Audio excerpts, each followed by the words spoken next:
What says romance more than paying two middle-aged guys to overanalyze a child's movie? Remember when we first met John McClane? Argyle picked him up from the plane and took him down the Nakatomi Tower at the Christmas party. And the terrorists were overzealous, but it was sweet when they killed Ellis. And with a little help from Alan, John McClane kicked out. Welcome back to Shat the Movies, the podcast where we answer the question, were the movies we loved when we were growing up really that good? Have you ever caught yourself thinking, why don't they make movies like they used to? Can you still remember spending your Friday night searching for the perfect movie rental Blockbuster Video? Do you know what Blockbuster Video is? If you answered yes, and this is the podcast for you, I am one of your hosts, Gene Lyons. Alongside me is my co-host, Big D, Dick Ebert. Good evening. And each week we take a look back in time, decide if our favorite films still hold up. The movies we cover are chosen by you, the listeners, who generously commission the films you love. If you like to see all the movies we have covered, will cover, want to choose one for yourself, please visit shatpod.com and have a look. At the end of each podcast, we'll provide you, the audience, the number of wipes each movie takes to get off your respective butts. So thank you so much for listening. If you have not already, hit that subscribe button and share it with a friend. It's how we help the podcast grow. Additionally, subscribe to our sister podcast, Shat on TV, review TV series such as Westworld, Taboo, American Gods, Game of Thrones, True Detective, Lovecraft Country, and Watchmen. Find all information and past episodes at shatpod.com/TV. All that being said, Big D, what movie are we reviewing tonight? Gene, before we get to tonight's movie, I have to ask, we are coming up on a milestone. We are coming up soon on movie 500, and maybe some listeners haven't gotten to the end of the podcast. We have an exciting promotion. I thought maybe we say something in the beginning in case people haven't heard about it, because there's some luck involved in getting involved in this. To celebrate our 500th episode of Shat the Movies, we are releasing a limited edition Shat the Movies mission patch. It's a sublimated patch with a hook and loop on the back, so you can slap it on a Velcro thing like you would a morale patch.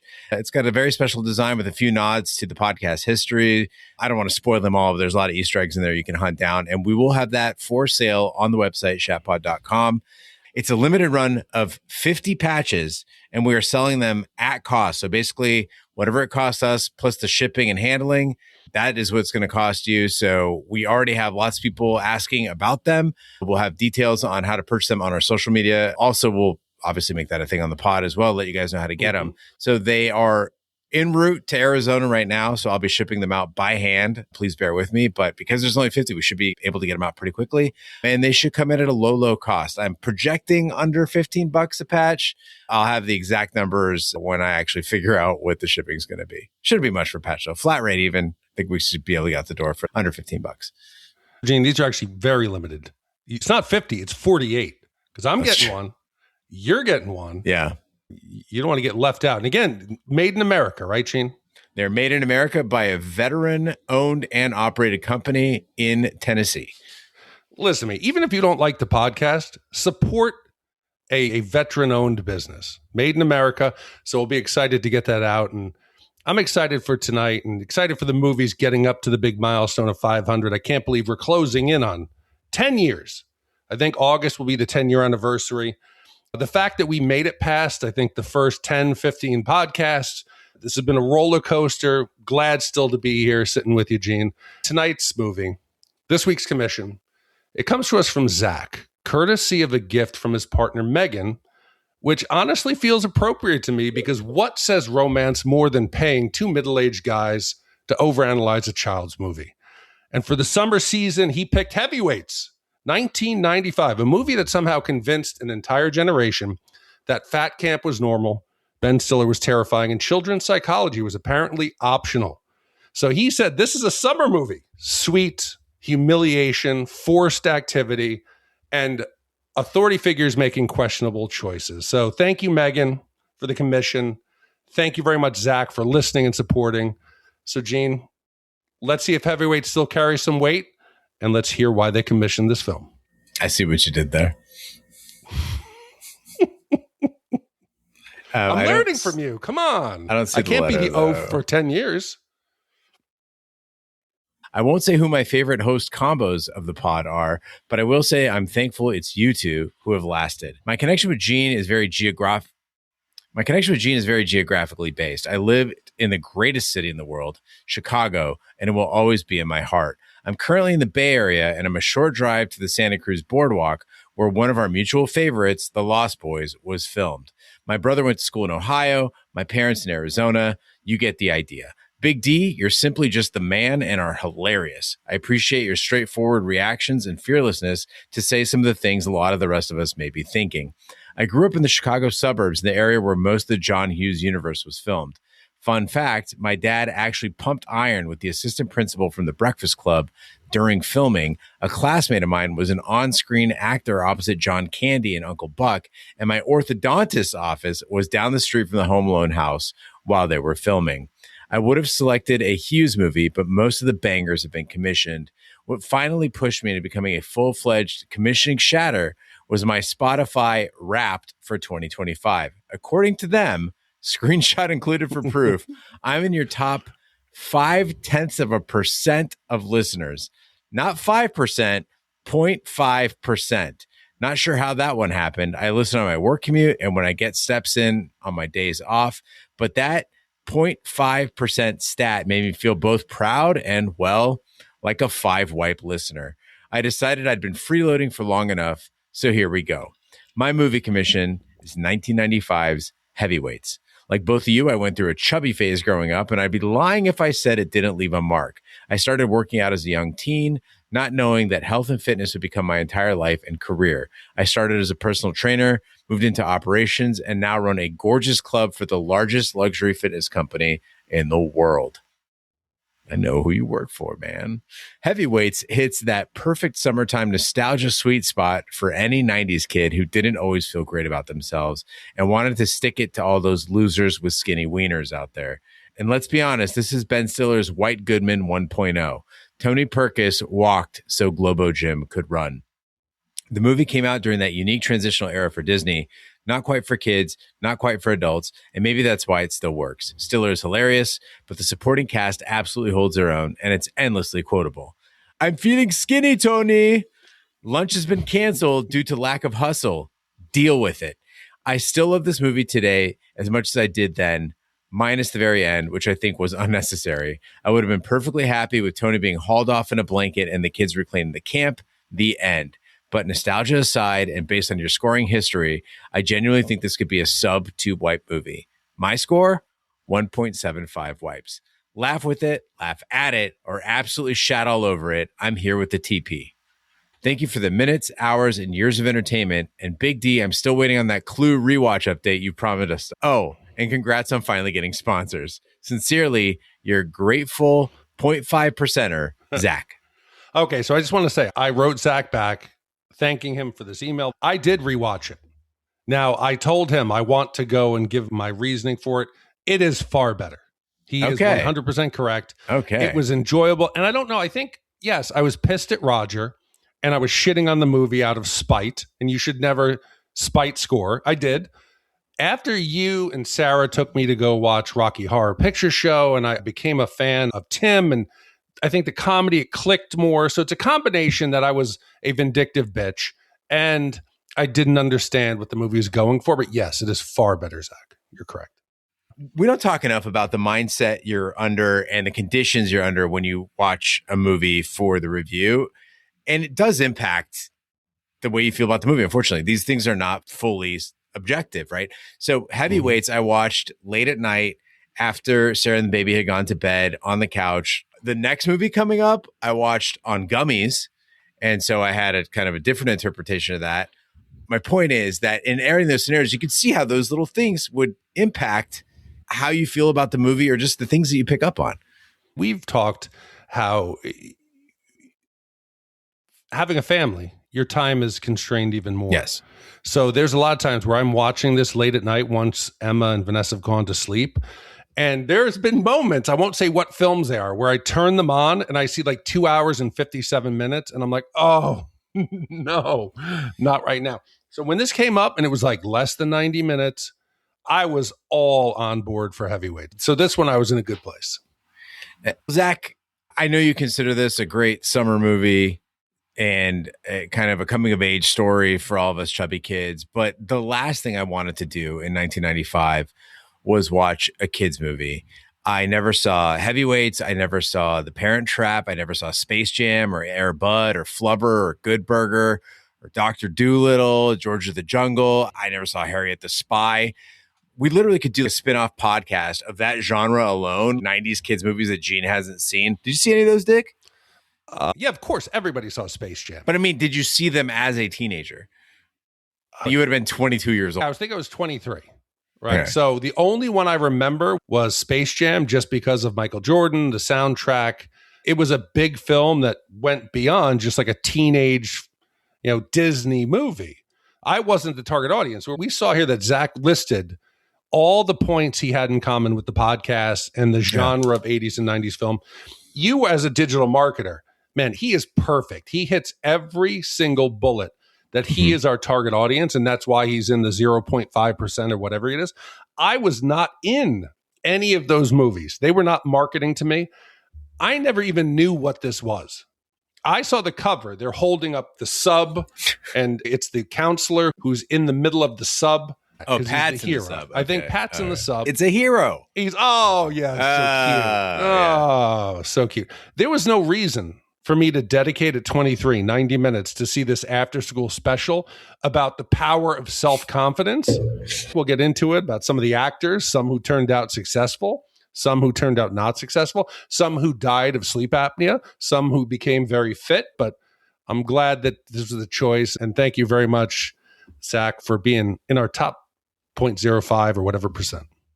Heavyweights is a 1995 comedy written by Stephen Brill and Judd Apatow. It stars Tom McGowan, Jeffrey Tambor, Jerry Stiller, Ann Mira, and Ben Stiller in a dual role. It follows a fat camp for kids that is taken over by a fitness entrepreneur as its campers work to overthrow him. The film was released on February 17th, 1995, and was a box office bomb, but found a cult following on home video and cable TV airings. Let's hit the trailer. Far away from everyday life is a magical, wonderful world. It's a fat camp? No way! You're fatter than I am. Why don't you go to the camp? From Walt Disney Pictures and the creator of the Mighty Ducks. We're as good as anybody. A comedy for every kid I'm not so good at sports. Oh, yeah, and I'm Deion Sanders. tired of taking it and ready to dish it out. Heavyweights, rated PG, starts Friday, February 17th. When school ends for the summer, Jerry Garner is sent to Camp Hope, a weight loss camp for boys. Initially reluctant, he meets camp counselor Pat and befriends the other campers who have smuggled in enough junk food for an entire summer. Unfortunately, the bankrupt camp has been bought by fitness entrepreneur Tony Perkis Jr., who plans to transform the camp into a best-selling infomercial. So Zach mentioned that this was an interesting time for Disney. A lot of their animated films were not doing as successful as they had previously. They had a string of movies that really didn't have any cultural impact. They did the whole Miramax attempt where, I think in 93, they wanted to venture into more adult content. So watching this now that Disney has become a bigger powerhouse, it's more traditional Disney, it's big into family entertainment. It is so odd to watch the opening sequence here and to realize that this is a Disney mainstream family entertainment from the 90s, that a major studio, let alone a studio like Disney, that's all about inclusivity, that's all about making everyone feel welcome, that they would release a broad comedy centering around fat kids attending a weight loss camp where they're going to be scrutinized for their bodies. It's very different today. There's no way, with the increased sensitivity and the way Disney is about all of their films and their characters and their plots being seen, that you would release this film. And it's just so funny. This was a time that Disney could release this about fat camp and kids being shamed, or Holes. Do you remember Holes, where you get these kids working on like some chain gang and they're out in the desert, like juvenile detention camp? It's Shia LaBeouf, I think. It's one of those like schemes where a judge and them are getting involved in getting kids sentenced to go off to this detention camp for child labor as they're looking for like some buried treasure or something. But then Disney in this same time frame had a movie called Blank Check, where it's a kid gets into an accident, gets a blank check in an insurance settlement, writes $1 million and can have anything he wants. Subplot, an adult woman starts flirting with a 12-year-old boy. There's a kiss goodbye, worse than big. it's a wild time to go back and to see how Disney and family comedies were. I know we've had a little bit pushback lately, right? We've gone from everything, the cancel culture, where everybody was getting canceled, people were afraid to do anything, to now it seems like comedy is kind of pushing back. Do you think we'll ever get back to the levels of like the 90s where you could do anything? Speaking of pushback, I want to push back on this narrative that, like, this boomer narrative that, like, oh, you can never make this movie today. Plenty of people are making very edgy films in 2026, but you called out something specifically, Big D, which is Disney. Disney is not doing that, right? So risky things are hard to make today because studios want guaranteed money. We've talked about this before, right? They want to do sequels. They want to do things with a built-in audience. Smaller movies, they're doing crazy shit all the time. The way you described Heavyweights does sound kind of zany for Disney in 2026, but it's not that wild when you think about a smaller studio, right? Laughing at fat kids, you could still make this movie today. The thing is, it would still not be funny. like we sometimes talk about you could never make this movie today. I'm like, yeah, sometimes tastes change and people get more sensitive, but sometimes people recognize that, like, that movie kind of sucked. Let's not do that again. And I think the studio Disney learned from this movie bombing. That's unfortunate because Heavyweights actually makes more sense in 2026. Think of all the elements you could bring into this that would be hilarious. An active debate over body positivity. Body positivity movement is important and significant, and I respect it, but it is great fodder for a comedy. We can make fun of fitness influencers, right? There's so many of them right now. I mean, you had Ben Stiller's this prototypical one making an infomercial, but we have so much of a better, more intimate, more widespread look at fitness influencers now. And I think this is a movie that begs for a remake, one that actually works. I think you can make edgy comedies. Yes. If you've seen the trailers for the new Scary Movie 6, it looks like it's pushing into uncomfortable territory that I wouldn't expect. It's Disney. It's kids' films. You wouldn't do a kids' movie about an anorexic eating disorder camp. No. Disney wouldn't. No, but you do it for fat kids. In the 90s, it was okay. My favorite moment in this movie comes pretty early on. It's before Jerry's getting sent to fat camp, and he asks why he's being sent to fat camp when his father is fatter than he is. And it's there to get a laugh. And I kind of smiled, but I started thinking about it. Like, Jerry's not wrong here. If you have a fat kid out there, parents, remember, kids, or a dog, works for dogs too. Kids, they don't control grocery shopping. Okay. They don't control the meal timing. They don't control habits in the house or the restaurants you go to, or their sleep schedules, or how they get transported around, or any of the leisure activities, right? The way you spend your vacations. If you have a fat kid, that is your fat kid, okay? And I'm not saying there's anything wrong with having a little chubber under your roof. If you like a chubby kid, that's great. That's fine. No problem. I don't think there's anything wrong with that. I was a fat kid. I turned out great, I think. But you have to own that shit. Like, my mom had a chubby kid because my mom made her kid chubby. And continues to do so. It's a direct reflection of the parents. Yeah. I mean, there is some play in their external. It's glandular. Variables. Yeah, exactly. Oh, we all have slow metabolisms in the family. Yeah, it's horseshit. And they missed it. We're going to question whether or not there is any kind of positive message in the end. Is there any kind of affirmation about what makes these kids special? Were they wrong in their insecurities? And we're going to get to that as we go. But they missed an opportunity. You're dead right. There could have been a positive message. Imagine at the end, the kids have their growth, parents show up, and they make the parents have a change in life. The end, we see the parents accepting their responsibility, and maybe they're being more active as a family. I think they missed a complete opportunity. In the end, the parents get off scot-free. They just laugh it off. Ha ha, yeah, you go to fat camp. You know, me and your mom are fine. But no, 100%. At that point, dad should have said, fuck. When he walks off, shit, we got to do something different. Yeah. Can we stop cooking TV dinners? Would it kill you to make some steamed broccoli? Friggin' poor Jerry, he's walking home. He's doing his best, you know? What are you going to do? He can't throw a baseball, but he sure can walk. I came home, Gene, every day to nothing but packaged snacks and pizza for dinner. And everything was frozen dinner. I love my parents, but there was no fresh meals. So I was doomed for years. You know what you should have done? What should I have done? 18-year-old refugee cousin. Those fuckers can cook. Homemade meals 3 times a day. It's great. Okay. Yeah. I don't think that was an option at that point. Yeah, it was in 85. Okay. Shout out to Pej. Tony replaces the camp's beloved activities with a punishing exercise regimen. Pat is replaced by the strict new counselor, Lars, and the campers endure a painful softball game against their more athletic neighbors from Camp MVP. When Camp Hope legend Joshua Birnbaum stands up to Tony, he is sent home without a refund, but returns after his attorney father threatens to sue. Gene, one of the things that I think ties movies of this time period and all of our shared experiences together was what it was like to grow up as a kid in the 80s and the 90s.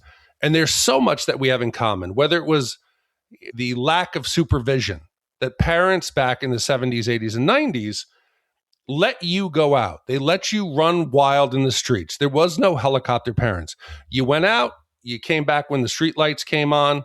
They really didn't ask you what they were doing. They had their own lives. There was no weekends revolving around your kids playing travel sports or making sure the kids have entertainment and having like friends come over. That shit didn't exist.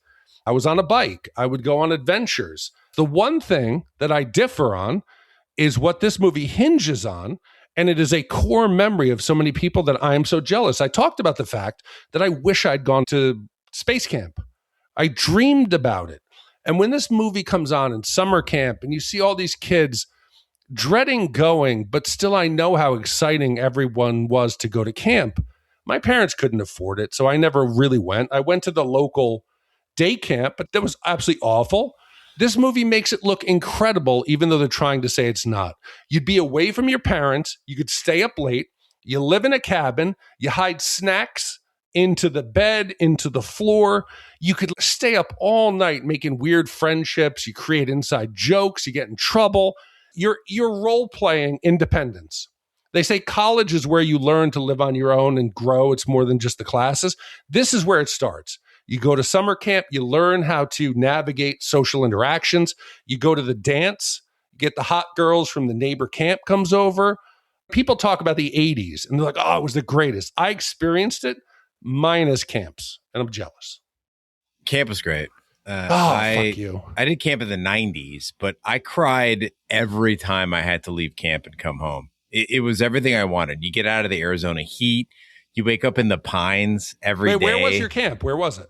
It was in Prescott, Arizona. So northern Arizona. Okay, so it's woodlands. High desert. Okay. I'm drawing a picture of it. Yeah, so imagine Flagstaff kind of, so pine trees, mountains, fresh mountain air, and we would write letters to home and get letters from home, which was kind of cool. And you're just hanging out with all your homies that you made over the year, and you get to see them again next summer, and everyone's kind of grown up and you catch up on times. And yet you ate in a mess hall, which was super exciting to me. And even the lame shit, like having to mop or clean up or clear the tables at mess hall. People had different duties. That was all part of it. The campfires. And I started thinking about it. I was like, wait a minute. I mean, boot camp? Isn't that just boot camp? Well, I mean, other than like you just said, the letters from home. Yes, yeah. Letters from home. Awesome. Like KP duty sucked.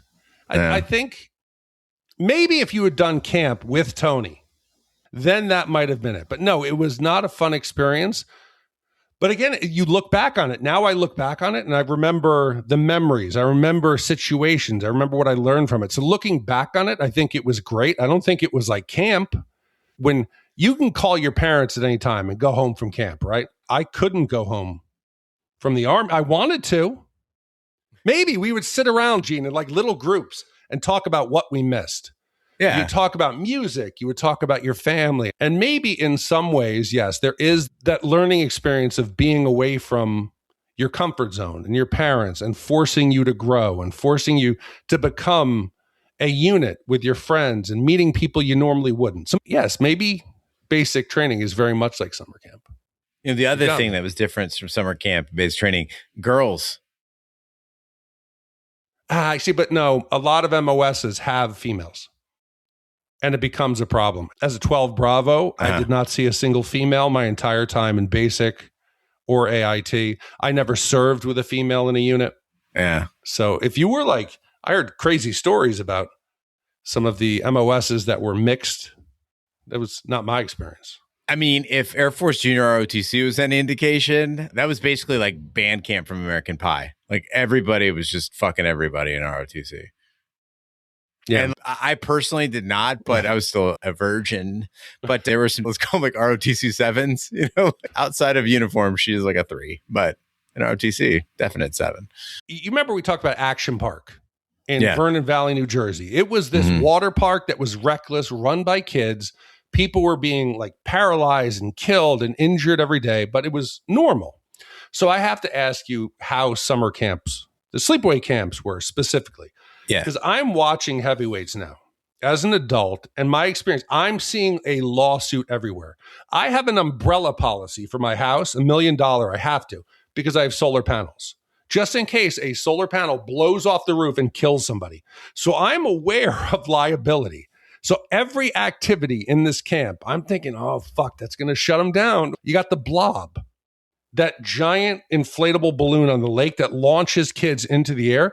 These kids are face planting. They're coming down on their neck.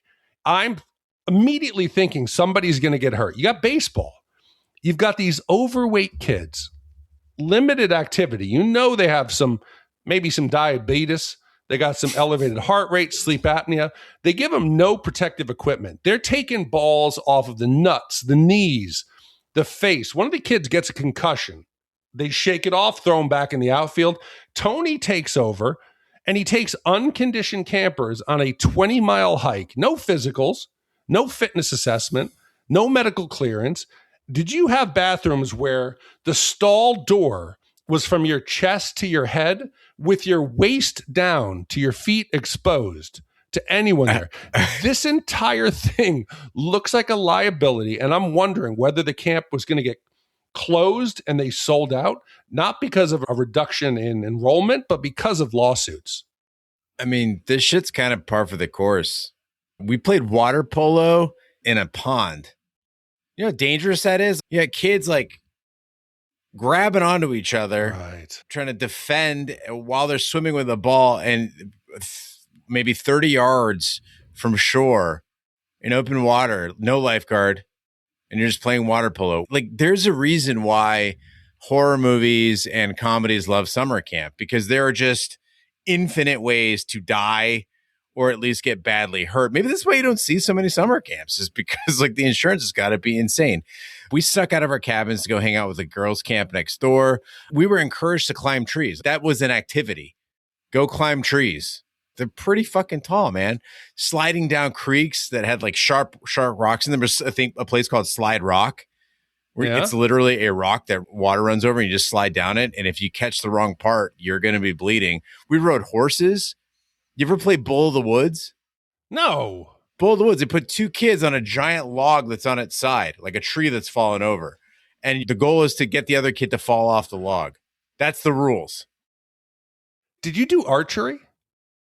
I know, I did not do archery. Why would you give kids like fucking bows and arrows? Okay, were there any major injuries in any of your summers? Most of the injuries were fire related, like campfire, like minor things, twisting ankles, stuff like that. But no, nobody was sent to the hospital or to the nurse. You grew from it, right? You think you guys came home stronger? I learned one very important lesson, that tables are not for sitting. You don't sit on tables. Also, you don't put your elbows on the table when you're eating. It sounds like you were being punished. They taught me manners. How'd they teach you? Come on, you can't be like that cryptic. I'm envisioning somebody like Tony. If you sat on the table, they would say, tables are not for sitting. But if you put your elbows on the table, they would sing a song and you had to sprint around the mess hall. You fucking Gene, strong and able, get your elbows off the table. This is not a horse's stable, but a first class dining table. And then they would sing round the mess hall we must go, and you had to sprint around the room. Okay, maybe I'm being hypersensitive and thinking you were being cryptic. That No. like, because you're like, I learned you don't put your elbows on the table. Like someone was going to come and beat you or get No. you like plank. I Like told sitting you in the I chair cried against when the I wall. left camp, not at camp. But it might have been the end of the summer where you had learned something. You become more hardened. No. Yeah. I didn't think it was Gene, elbows on the table. Hey, I still remember it. It was effective. You still fucking remember it. Yeah. Jerry and his friends raid Tony's office where they find intercepted letters to home and their confiscated junk food. Tony forces them on a 20-mile hike where they lure him into a pit and imprison him. With the counselors on their side, the campers take back control of Camp Hope, tying up Lars in the woods with Tony's other counselors and celebrating with a binge-eating bonfire party. Lars ultimately sides with the campers due to threats of deportation. The Big D, they say the first casualty of war is innocence. And the first casualty of heavyweights is my respect for Ben Stiller. Sorry, Zach. Somehow, through Zoolander and Dodgeball and even The Royal Tenenbaums, one of my favorite movies, I always found Ben Stiller to be funny and charming and fun to quote. But heavyweights it broke me. It was like taking a bite of a mediocre soft taco and having the epiphany that all Taco Bell is the same thing. Burrito Supreme, Chalupa, even the mighty Crunchwrap Supreme, it's all soft taco. And suddenly I saw that Ben Stiller, he's just doing the same damn thing in every movie, going all the way back to this one. And it kind of ruined it all for me. It's sad. This movie opened my eyes, Gene. You're right.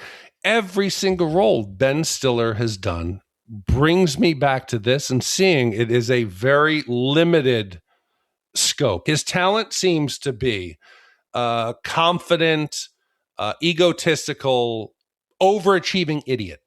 You think back to when he did that famous like Tom Cruise where he played Tom Cruise's stuntman. I think it was part of like an MTV skit that he kept going back to. It is all the same thing. And I know this might be sacrilege. I don't think it's a hot take, but is it possible that Ben Stiller is only famous because he's a Nepo baby? No, I think he was the right guy for the right time. He was perfect for the 90s. We hadn't seen this thing before. I think that he could have done it on his own. He's got a very memorable face. He's very distinct. And there were a couple roles that he did. Like, I think Zoolander is a great movie. It makes me laugh every time. I think The Royal Tenenbaums is a great movie. I think seeing heavyweights, kind of like what Zach was getting at, is you got to see him developing into the thing. But once you've seen the prototype, you realize that everything else is just layered on something that's kind of lame, right? His dad got him in the door, but he was very physically fit. He was charismatic. So I think maybe I will give his dad the credit for getting him in the door and his mother, who are Hollywood royalty. But once he got in there, man, he was not letting that door close. So I give him credit for that. Did you ever see Permanent Midnight? No. He did like a drama in the late 90s where he was an addict. I wonder if he's one of those guys too, like Robin Williams, where you actually see him in a dramatic role and you're like, oh, like this guy can actually act. I have not seen Permanent Midnight. I should probably watch it. Maybe it's a palate cleanser. But speaking of movies you might not remember, do you remember Shallow Hal? Of course. With Jack Black? What'd you think of that movie? I'm getting two mixed in my head. There's one where I think it was Amy Schumer where she hit her head or something and thought she was beautiful. And then there's Shallow Hal, who only liked skinny girls, and something happened to him and he saw every girl is super hot. It's kind of the latter, but basically he gets hypnotized by Tony Robbins, which is kind of funny as a premise in itself, to see people's inner beauty. So he sees on the outside what is inside. Oh, and it's like he sees the fat Gwyneth Paltrow, but he sees her as beautiful Gwyneth Paltrow. And people are like, why is he all about this big fat? Okay, gotcha. And I had a huge problem with that movie because it implies that fat people are really beautiful inside. And I can tell you from experience, I know plenty of fatties who are real pieces of shit. No. Like they're ugly inside. And I'm not saying being fat makes you ugly, by the way. I'm saying if Hal was seeing what was inside of some fat people, he would still see somebody that was very unattractive to him. Heavyweights, it goes a totally different direction. It seems to suggest that fat kids are also nerds, which I can tell you from experience is also not the case. I know a lot of very fucking cool kids growing up and currently who are fat. These boys, they're not just fat, okay? They all dress like dipshits. They do not know how to talk to girls. They are not athletic. Again, they talk about skinny fat, and there are lots of chubby kids who are incredibly athletic. And the only thing that seems to excite them, their only interest is eating and getting bounced in the water on the blob. It felt like Judd Apatow didn't bother even meeting a real chonker in real life and going, what are fat kids actually like? It's just a massive stereotype of them both being chonky and socially awkward. Okay. As a person whose weight has fluctuated dramatically my entire life, and I consider myself a fat kid growing up at this time, I can honestly say the whole body positivity thing is bullshit. It is horseshit. I don't know anyone who is fat who actually feels I'm beautiful. You just say it to try to make yourself feel that way. But you would trade bodies with someone who is fit at any point. I'm not so sure about that. And here's why. One is, again, getting back to the whole like athletic fat thing, is like being a big person historically has been cool. And I think that in ways it is cool again, but also some people just look better, bigger. Jonah Hill, when he lost weight, I was like, he was the first person that opened my eyes to the fact that some people actually look more attractive when they're chubbier. I don't think body positivity is absolute bullshit. What I do think, though, Big D, is that health and visible fat are decoupled in my mind. You can be a healthy person and be jiggly, and you could be a very unhealthy person and be thin. I completely agree. Okay. What I'm saying is people who are insecure because of their body and their appearance, and to become fit, it takes a discipline. It's simple math. It is a caloric deficit. It is a very simple concept that takes discipline, but people will come up with, oh, I have a slow metabolism and whatever. I know some people do have challenges, right? But most of the people who I know who have been heavy and then lose weight will admit I wasn't happy. But it is culturally now where everyone will proclaim, oh, my body's beautiful, except people. Oh, the people who do those YouTube channels that they can't fit into an airline seat or they can't fit in rides at the amusement park. And they will do these videos about, hey, we're going to do can you fit on trying the ride as a bigger rider? I know you're not happy inside. I love the test where women were saying, oh, Lizzo's beautiful, accept her. And then they would turn around and say, that is great. You remind me of Lizzo so much. And the women would immediately flip and become insulted when they were compared to Lizzo, where 30 seconds earlier, they were proclaiming her larger frame as beautiful. I know we're already in some hot water over the Kevin Spacey thing, which, by the way, people who wrote in and called in, I did go back and look into the Kevin Spacey thing, and I feel terrible about my position on that. I was speaking from a place of ignorance, I guess. I did not realize the situation was that bad. But so now we're kind of wading into the body positivity thing. I will say this, although Big D and I didn't really have a leg to stand on with Kevin Spacey, we both grew up fat. Yes. And still continue to struggle with weight. So this is our perspective. Our perspective. I would 1000% rather not be chubby, because when I look at myself, I know what I look at my best, which is 182 pounds. And when I'm above that, like right now, I'm at like 196. I don't look healthy to me. And I will say one last thing, Gene, where you said that the fat kids are portrayed as nerds. I think the fat kids were always the kind of the loud, weird friend. They were the prototype fat friend. The fat friend was rarely the nerd. And it goes back to maybe in the 80s and the 90s before screen time, where the fat kids, you were out there, you were active, you were being social, you were being awkward. Today, maybe fat kids as a result of screen time. I think today there's a whole new generation and a different breed of fat kid who's due to isolation, playing video games. Yes, maybe today's fat kids are nerds, but 80s, 90s, they weren't nerds. They were the weirdos who were your look at the characters, the famous fat characters. Jonah Hill, you have Chris Farley was a lovable character that everybody wanted in their friend group. Not to drag this out too much, but I wonder in the subspecies of current fat kids, if some of them are very cool because they have the anonymity of hiding behind a screen. Like they can develop their social chops and act like they're, looks maxing. I just used that on a podcast, Jesus Christ. Yeah, if you have a fat kid, tell us about him or her or them. The next morning, Pat rallies the campers to start losing weight while making Camp Hope fun again. When parents arrive for visiting day, they're shown a video documenting Tony's cruelty. Tony escapes his cell and fights Jerry's father before knocking himself out. Tony Perkis Jr. arrives and negotiates keeping the camp open with Pat in charge. So all these kids have been going through this summer in isolation. Tony has not been delivering the mail. Parents don't have any idea what's going on, but they know it's a fat camp. They've sent their kids there to lose weight. So when the parents show up, they're acting like their kids have just landed on the moon. Everybody's crying, everybody's hugging, everybody's cheering.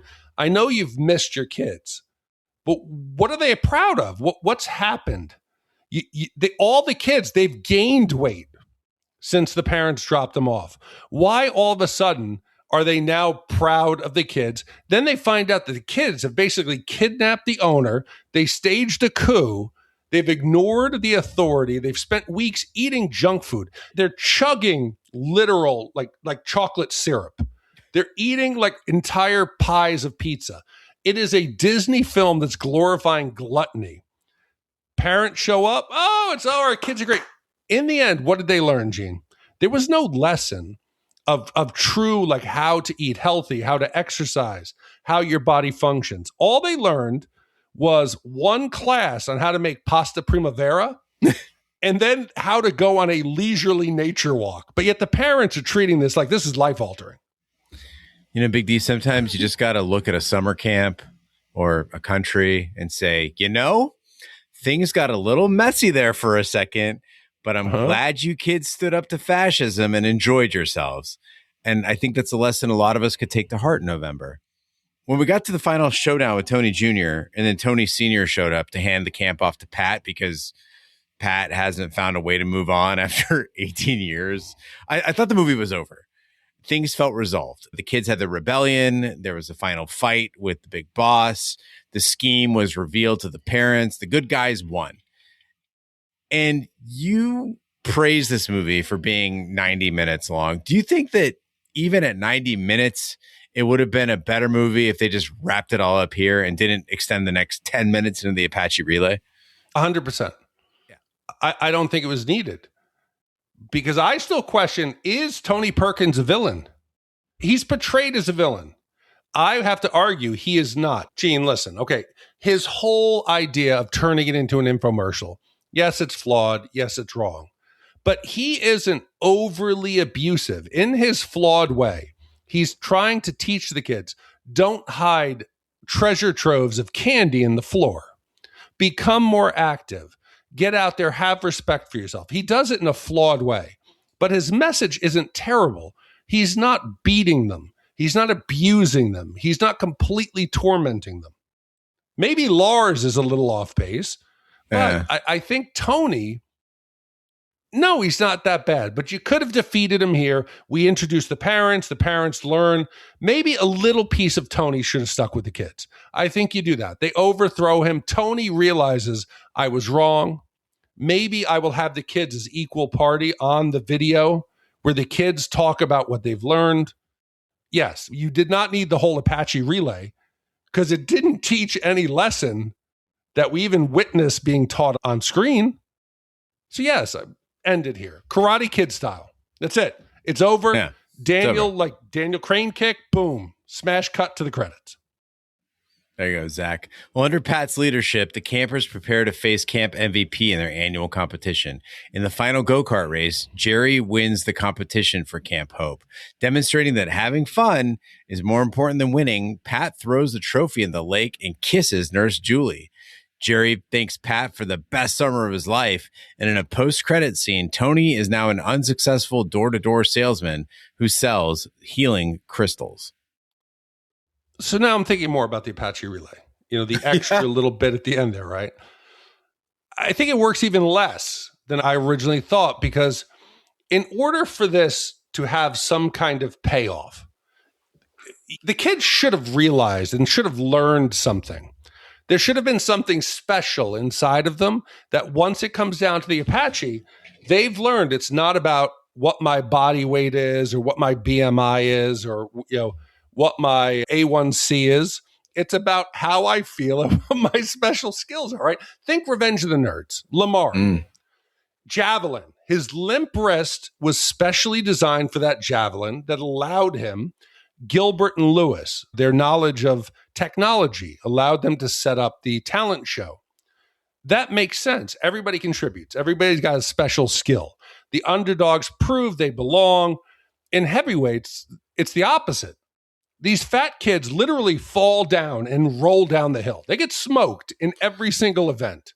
They're struggling physically, right? Except for the little British kid. The little British kid knows random history and trivia. There was nothing uncovered. There was no leadership or confidence. There was no big victory. The only reason they win is because Pat, a lifelong counselor, decided to steal the motor off of the other camp's boat and soup up the dune buggy. He's the camp MVP. It's not the kids. There's no adversity they overcame. It's because they stole the damn motor. Listeners, Big D is sitting here arguing passionately about the fact that these kids did not truly overcome an obstacle, improve themselves, win fair and square, demonstrate that they had grown at all at camp. I'm surprised, Big D, that you could think that clearly while children were dressed in horribly racist American Indian costumes while engaging in a competition named after a tribe that never existed anywhere near Camp Hope. The Apache, namesake of this relay, they are a Southwestern people. Okay? I know this because my brother-in-law, nephew, and niece are Apache. Camp Hope's indigenous people would have been Cherokee, Tuscarora, and various Algonquin-speaking coastal tribes. Get it right, Judd Apatow. Jesus Christ.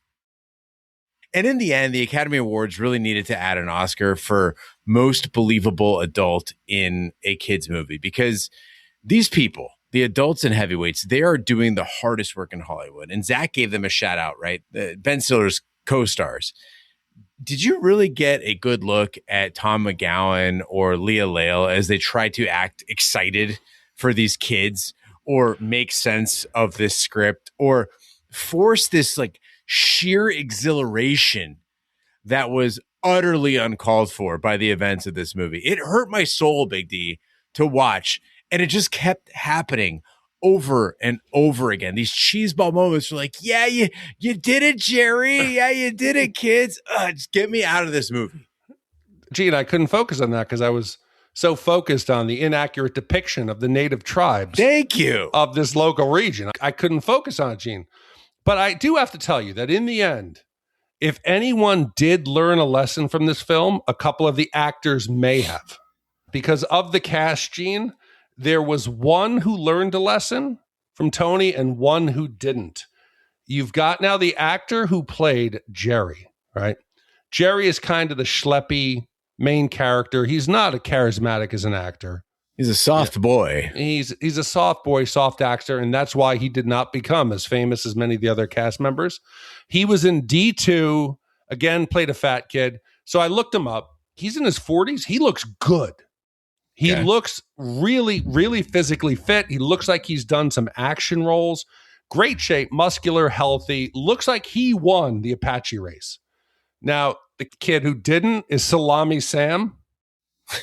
You know Salami Sam? Unfortunately. I like Salami Sam. Yeah, unfortunately, he passed away. He died in his sleep in Chicago in January of 2018 at the age of 36. Another Chicago connection. You know, so at least there was one of the camp kids who got out of it. And maybe Tony had some impact on him as a young individual.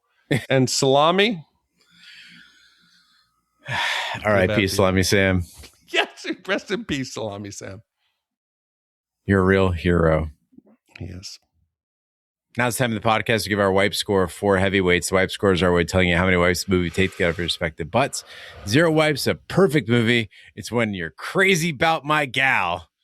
And 5 wipes is an absolute disaster of a film. It's living in a park in New York with a guy who has no legs. Big D, we'll start with you first.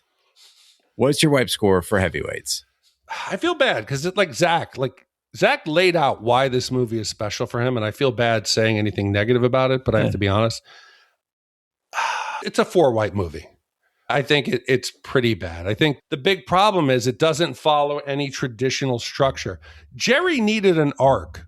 He starts off insecure and passive, and he ends slightly less passive. He didn't learn anything. I know it's a cult classic, and people remember it because of Ben Stiller, but there's so many flaws in it. Pat shouldn't save the day. Let the kids save the day. You know, when you have the takeover, don't make it about gluttony. Make the kids learn a lesson. Maybe teach the kids watching the movie about healthy eating and about activity. But I digress. I don't know what the message was for the kids. I think it's a 4 wipe. I wouldn't want to go to that camp. Maybe if I did go to summer camp, I would think it was great. But I probably would have gone higher than 4 wipes if it wasn't for my love for Zach. But I'm going to go 4 wipes. Can I take a stab at what the lesson might have been? Yes. Do tell. You're a kid. Mm-hmm. Have fun. Eat garbage. Stay up all night. Do all that shit because you'll have time to be an adult later, right? If I have any advice for my daughter, it's going to be eat all the shitty food you can right now because you won't be able to later. Not just because of like weight reasons, but because your stomach will act weird or you won't have the opportunity or you'll be trying to set it a good example or you find out that your cholesterol is high or whatever. So when you're a kid, just be a piece of shit, eat garbage, have fun, do crimes, be gay. They should have done that. I can get behind that. Yeah. Well, they did. They had their bonfire and they threatened to deport Lars. But have the fucking kids say, hey, you know what? It's not about all that. Oh, yeah. We're just having a good time. Moment. Well, Big D, I'm right there with you. Aside from a Tim Blake Nelson cameo and a few great outfit choices by Ben Stiller, this movie deserved to bomb at the box office. It falls on weak tropes. It feels like it only deserved to be 30 minutes long before they ran out of ideas. And I understand it's a movie for kids. It's not for a man in his 40s and a man in his 50s, but it's a bad movie for kids.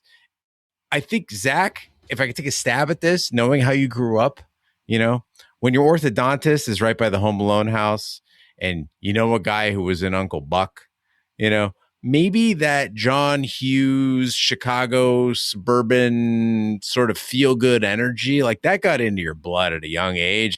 And you just have a wholesomeness about you that maybe 2 New York guys just don't have. But I feel that connection to you in all the other ways. And I apologize for giving this movie 4 wipes. Can you imagine if he somehow knew Salami Sam? He probably does. He probably might have. He should look him up. Not to get too crazy here, but Salami Sam allegedly dies in Chicago. Suddenly, he does. Zach shows up in the Bay Area, starts working at a gym. Fitness is his life. Does he have a kid in a boarding school in Georgia? Is that what you're saying? Yeah. Is this a double jeopardy situation where Salami Sam is actually still alive and now he's trying to get us to besmirch his character so he can hunt us down and stab us and throw us off of a boat in the Puget Sound? I do declare. I do declare. Good. So, Gene, with 4 wipes, 4 from you, 4 from me, that now ties this in the 428 spot. Wow, this is down the bottom. It's a very special place down there. It's Real Genius, Arachnophobia, Gleaming the Cube, The Crow. I am not part of that. I was not on that podcast. It's not a good movie. Purple Rain. That's fucked up. Purple Rain, we all gave it 4, unless there's something wrong with my chart. 4. Oh, I don't think maybe you weren't on it. So it looks like it might have been me, Carrie, and somebody else. Who knows? Hold on. Let me check this out. No, Pretty sure it's on Purple Rain. The other movies make sense. So other than Purple Rain, Blue Thunder, Cavemen, Just One of the Guys, Pure Country. So other than the Purple Rain, it's in there. It's not a good one, but no. Again, maybe it's because Zach is so perfectly like he hits every single note for this podcast. Maybe this film connected everything, his career, how he was as a kid, where he grew up, the genre, everything was perfect for him. Now, Zach, when you wrote in, you had mentioned some other commissions you were looking into doing. And I think if you want to redeem yourself, The Never-Ending Story, come on, buddy. That's a banger. I'd help you pay for that one. Oh, God, I would. Zach, I've never seen it. Zach, email us. I'll go halvesies with you on The Never-Ending Story. Because that was the whole time frame of like Dark Crystal. I've seen Dark Crystal. We got Fog of Stench. We've got none of that shit has a luck dragon. This whole like, and of course I've seen the memes of him riding that dragon. Yeah. Is there some sexual undertone where he's rubbing the dragon's belly and he's like, oh. I didn't see that, but now I'm afraid to rewatch. Yeah. If you want Emma to cry, have her watch it with you. It's a tearjerker. So yeah, I didn't mention that Emma sat down for heavyweights and I got excited. She lasted 7 minutes. The boys were too hot. She started sweating. She said, "I'm going to bed." Oh, Salami Sam. This Salami Sam. This isn't for me. All right, Big D. Isn't for me. Yeah. All right, Big D. What do we have coming up next week? Gene, next week, a fast-talking radio DJ arrives overseas expecting to entertain the troops and quickly becomes both wildly popular and a headache for everyone in charge. His style breaks all the rules, but outside the studio, he starts seeing the side of the world that doesn't fit the official version of events.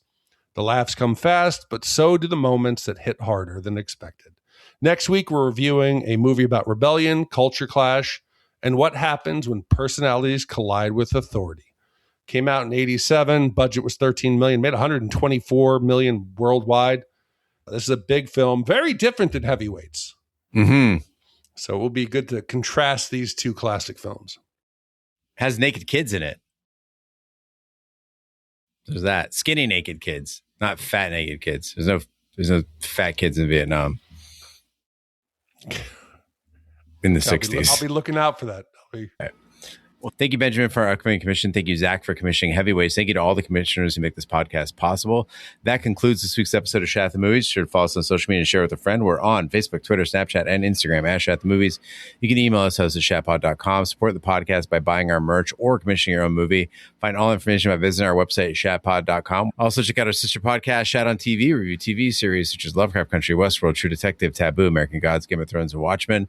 Find all information on our website, shatpod.com/TV, wherever fine podcasts be found, including Apple Podcasts, Google Play, Stitcher, and YouTube. Be sure to subscribe. And if you stop by Apple Podcasts, please leave a 5-star review. It helps the podcast grow. On behalf of my co-host, Big D, I'm Gene Lyons. Join us next time for the following movie. From Touchstone Pictures, in 1965, DJ Adrian Cronauer was sent to Vietnam. He immediately broke all the rules. Yeah, he's disobeyed orders. I'll get you, my pretty. He's read unofficial news. Big dogs landing on my face. What's he going to be like when he's 10 times as popular? But even though he made waves, he made a difference to everyone around him. Surprise! Robin Williams, Good Morning Vietnam. Too much? Rated R. Starts Friday in a theater near you. Check newspapers for showtime. I am one of your hosts, Gene Lyons, and alongside me are my... Ooh. Is that a throwback there? I won't say who my favorite host combos of the pod are, but I will say it's Heavyweights is a 1995 comedy written by Stephen Brill and Judd Apatow. It stars Tom McGowan, Aaron Schwartz, Sean Weiss, Tom Hodges, Leah Lale, Paul Feig, Kenan Thompson, David Bowie, Max Goldblatt, Robert Zalkind, Patrick LeBrecq, David Goldman. Yes. Who the fuck is David Goldman? He played Nicholas. Heavyweights is a 1995 comedy written by Stephen Brill and Judd Apatow. It stars Tom McGowan, Jerry Stiller, Ann Mira, and Ben Stiller in a dual role. Also Jeffrey Tambor. And it follows